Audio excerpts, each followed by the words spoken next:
안녕. 오랜만이지. 굉장히 오랜만이야. 학교 2주 정도 나오고 추석 보내고 온라인 수업 아주 오랜만에 듣는 거니까 뭐 하는지 정신 차리고 떠올려 보면 뭐 하냐면요. 이 자연선택설, 진화 관련해서 자연선택설 얘기를 지난번에 끝냈고요.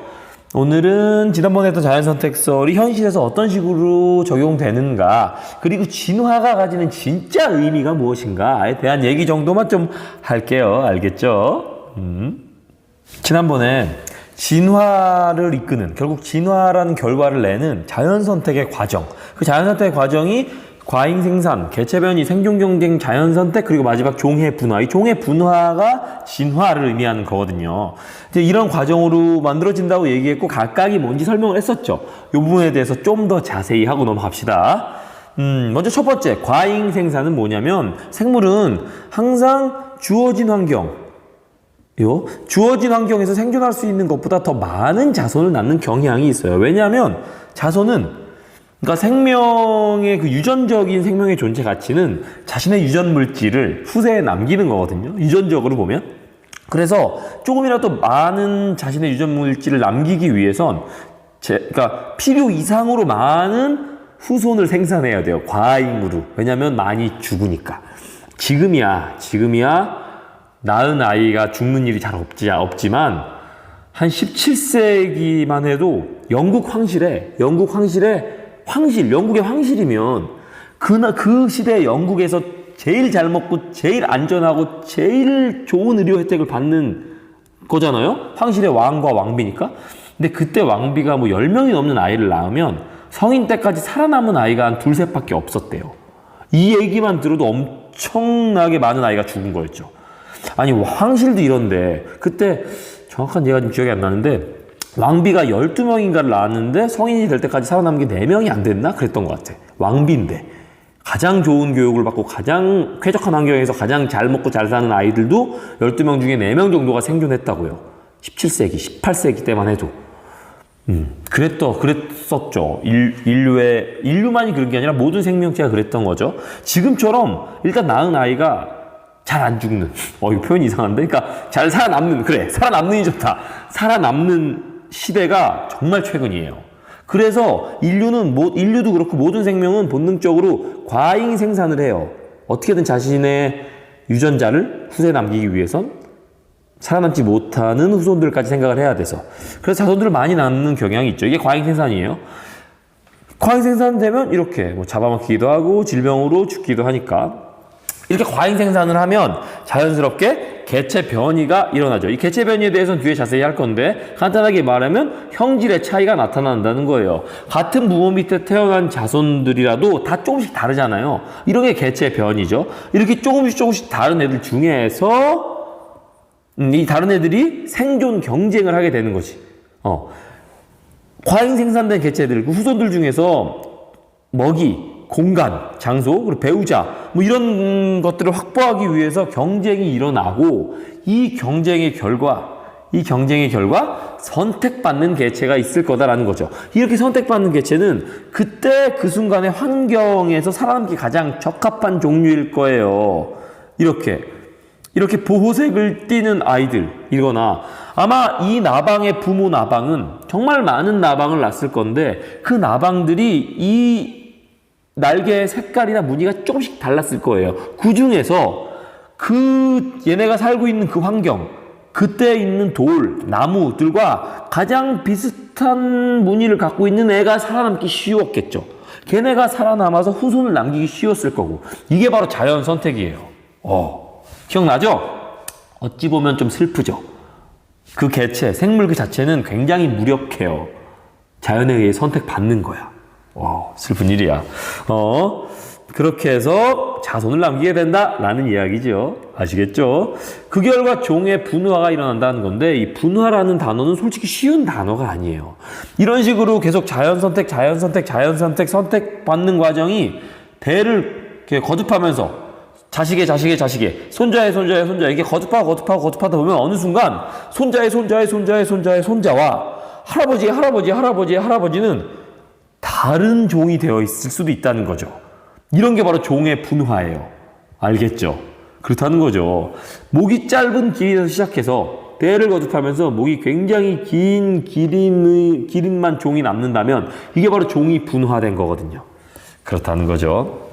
이렇게 분화된 종을 우리는 이 종의 흐름을, 종의 변화 흐름을 쭉 봤을 때, 아, 이 종이 진화했구나 라고 얘기하는 거고요. 아시겠죠?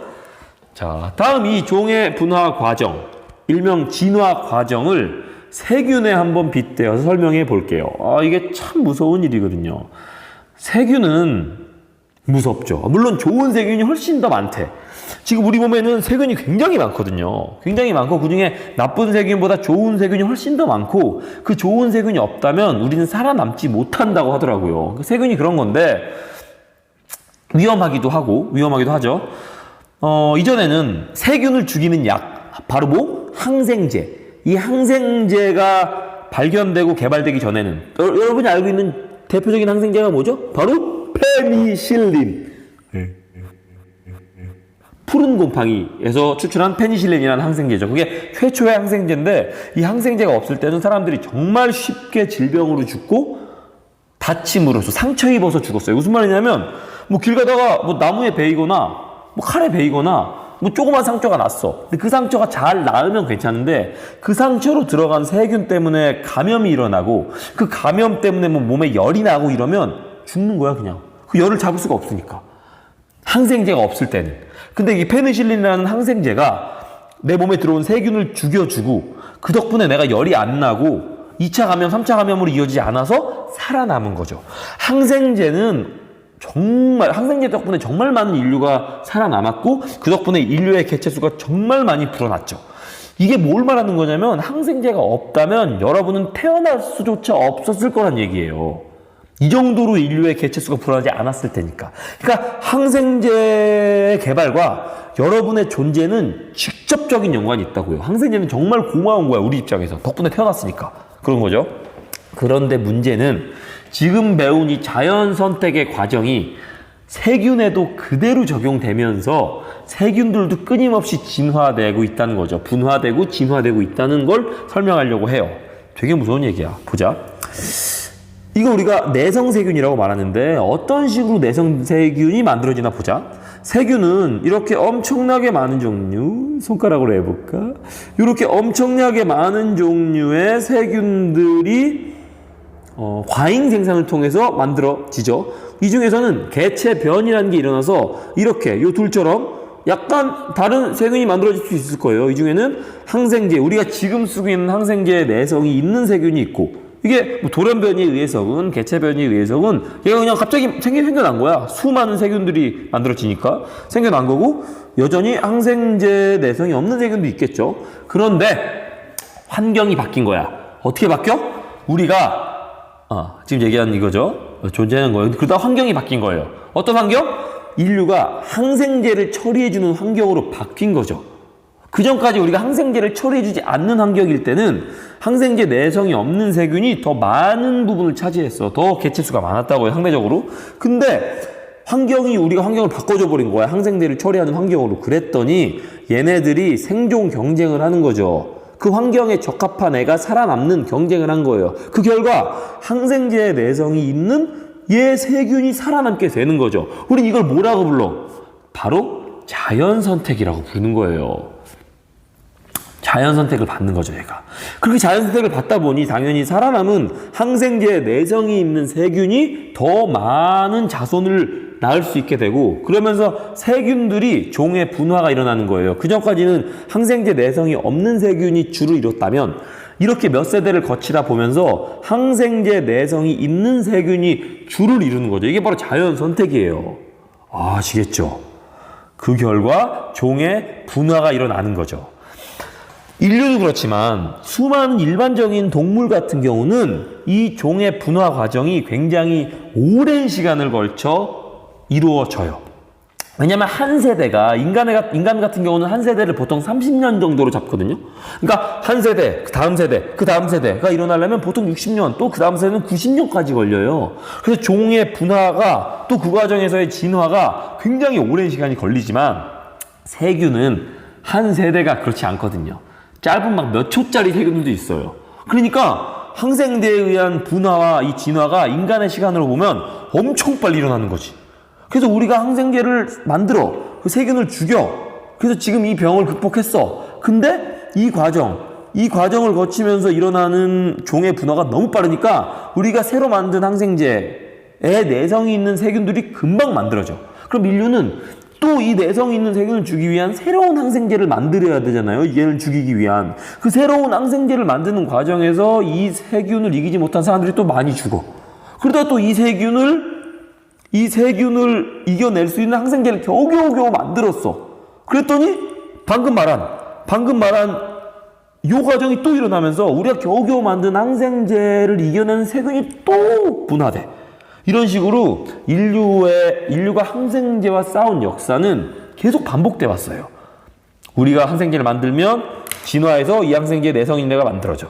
얘를 죽이기 위한 항생제를 또 만들어. 그럼 또 내성 있는 게 생겨. 또 만들어. 또 생겨. 계속 싸우고 있는 거예요. 싸우고 있는 거죠. 이게 굉장히 심각한 문제예요. 이게 뭐 슈퍼박테리아, 슈퍼세균이라고 말하는데 기사 같은 거 좀 검색해봐. 그러면 매년 이 슈퍼세균 때문에 죽는 사람들이 점점 늘어나고 있대요. 작년엔가는 웬 할머니가 무릎 수술하러 그냥 무릎이 불편하셔서 무릎 수술하러 가셨다가 이 슈퍼세균에 감염돼서 돌아가신 일도 있었어. 엄청 무서운 일이지. 인류는 끊임없이 싸워야 돼. 영원히 이 지금 일련의 과정을 이해했다면 우리가 세균과의 싸움, 항생제를 개발하는 세균과의 싸움이 영원히 이어질 거라는 것 알겠죠? 방법이 없어. 그렇다는 건 진짜 무서운 일이야. 슈퍼세균 무서워. 자, 그러면 우리가 아까부터 얘기했던 변이에 대해서 좀 더 얘기해 봅시다. 자연선택 과정에서 과잉생산, 자손을 많이 낳고 그 이후에 변이 과정이 있다 그랬죠. 이 변이 과정에 의해서 달라진 자손들끼리 생존 경쟁을 하는 거라고 했잖아요. 그럼 이 변이라는 게 도대체 뭐냐에 대해서 좀 더 자세히 한번 해볼게요. 변이라는 건 아까 말한 대로 같은 종에서 개체들이 유전자 차이에 따라서 형질이 달라지는 거예요. 생김이 달라진다고요. 생김이 달라지고 성격이 조금씩 다르고 적응력이 조금씩 다르고 뭐 이런 거를 바로 변이라고 말해요. 변이는 유성생식을 하는 모든 개체군에서 만들어져요.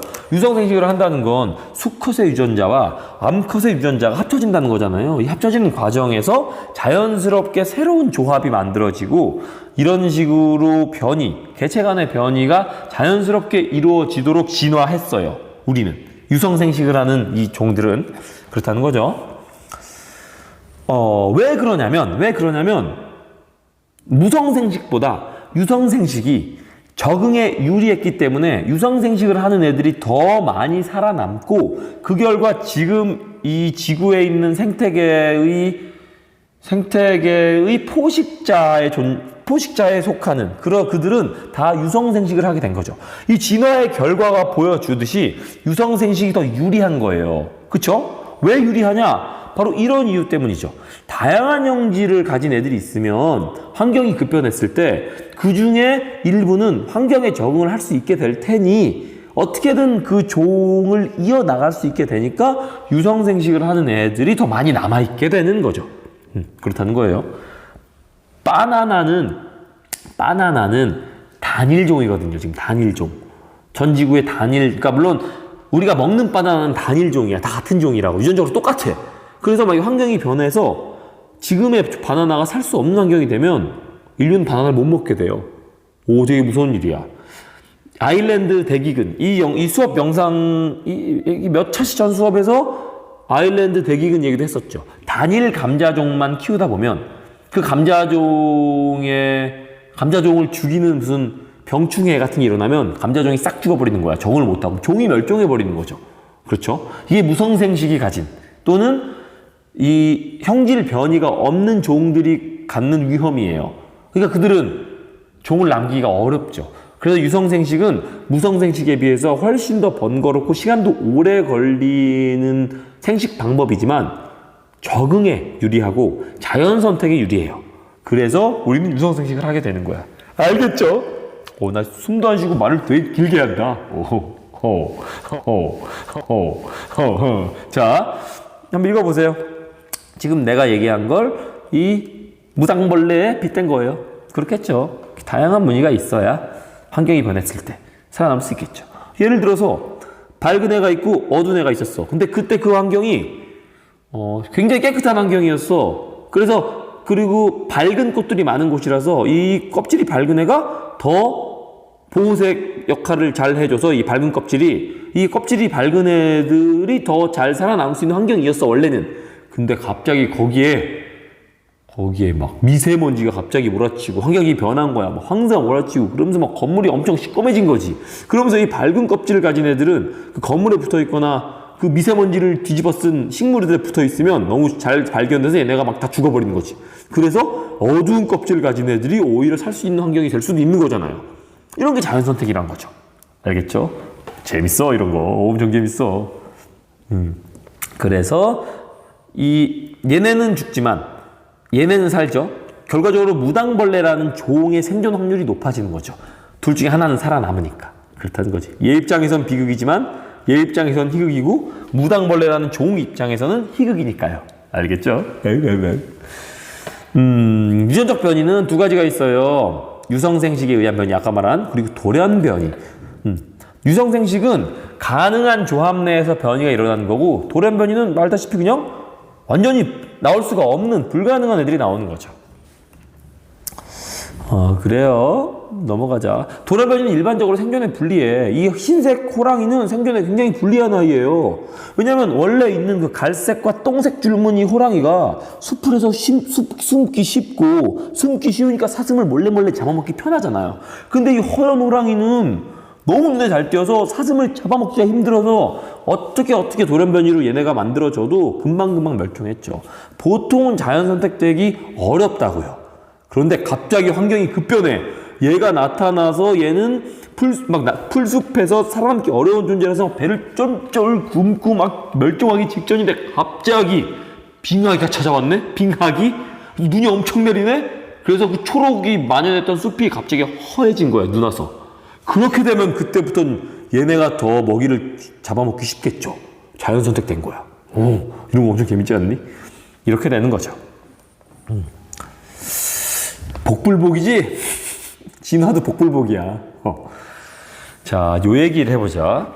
낫 모양 적혈구가 있어요. 돌연변이지. 이 낫 모양 적혈구는 빈혈을 유발해. 그래서 낫 모양 적혈구를 가진 사람들은 상대적으로 안 좋죠. 빈혈이니까, 빈혈.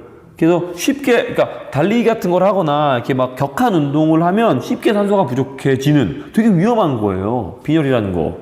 그런데 일반적으로는 이렇게 불리한 조건이 있지만 중앙아프리카 지역에서는 이상하게 낫 모양 적혈구를 가진 사람들이 많다는 거죠. 왜냐하면 말라리아의 내성이 있거든요. 그렇다는 거죠. 이런 게 바로 자연 선택인 거야.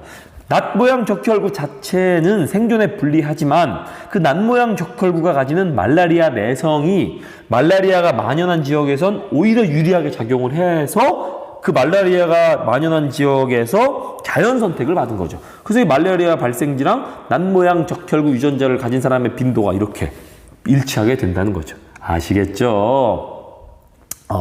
돌연변이는 이렇게 여러 부분에서 일어날 수 있지만 단 하나의 염기쌍이 바뀌어서 유발되기도 해요. 이 그림은 예전에 한번 얘기한 적 있죠? 이게 유전자에 대한 얘기고, 염색체에 대한 얘기, 유전자에 대한 얘기고요. 그렇다는 거예요. 이제 마지막으로 하고 싶은 얘기는 정말 많은 아이들이 오해를 하는 건데, 이 진화라는 개념에 대한 거예요. 진화는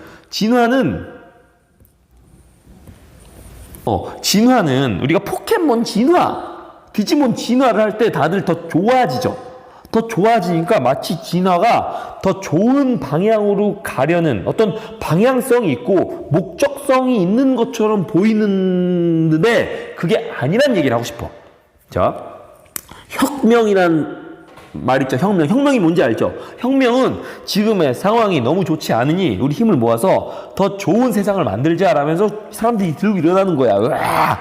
더 좋은 세상으로 가고자라는 방향을 가지고 일어나는 거라고요. 이게 혁명인데 혁명이 영어로 레볼루션이야. 레볼루션이라고요. 레볼루션. 혁명. 정확한 방향성을 가지죠. 진화는 영어로 뭐냐면 에볼루션이야. 그러니까 마치 단어에서 풍기는 뉘앙스 역시도 레볼루션, 에볼루션, 혁명, 진화. 그러니까 여러 가지가 너희의 머릿속에 계속 진화는 방향성을 가진다. 즉 무언가가 진화했다는 건 더 좋아진 거다라고 생각을 하게 만들어요. 그런데 이렇지 않다는 얘기를 꼭 하고 마무리 짓고 싶었어. 이 진화라는 단어를 처음에 이 진화론을 얘기한 다윈은 되게 싫어했어요. 다윈은 진화라는 단어를 써버리면 사람들이 오해한다는 거지. 이렇게 자연선택에 의한 게 결국 진화하기 전과 진화하기 후의 종의 차이를 봤을 때 진화한 후의 종이 더 좋은 종이다라고 오해를 하니까. 그래서 진화라는 단어를 안 썼어. 다윈은 처음부터 계속 안 썼는데 사람들이 이 이론에 대해서 자꾸 언급할 때마다 다윈의 의도와 상관없이 자꾸 진화란 단어를 쓴 거야. 에볼루션을. 그래 보니까 나중에는 너무 진화론이라는 이름으로 너무 널리 퍼져버려서 다윈도 어쩔 수 없이 진화론이라는 단어를 쓴 거라고 하더라고. 다윈도 진화론이라는 단어를 쓰고 싶지 않았어. 이 난모양 적혈구만 봐도 알겠지만 이 난모양 적혈구를 많이 가지게 된 게 더 좋은 인간? 더 발전적인 인간이 된 건 아니잖아요. 기린도 그래요. 기린의 목이 긴 게 목 짧은 기린보다 반드시 더 좋지 않아. 기린이 목이 너무 기니까 목 디스크도 계속 갖게 되고 오히려 낮은 곳에 있는 건 더 먹을 수 없게 되고 진화라는 건 방향성이 없다. 진화했다고 더 좋아진 게 아니다. 절대값이 좋아진 게 아니다. 라는 얘기를 꼭 하고 싶었어요. 오케이. 오늘은 여기까지. 안녕. 고생했어. 안녕.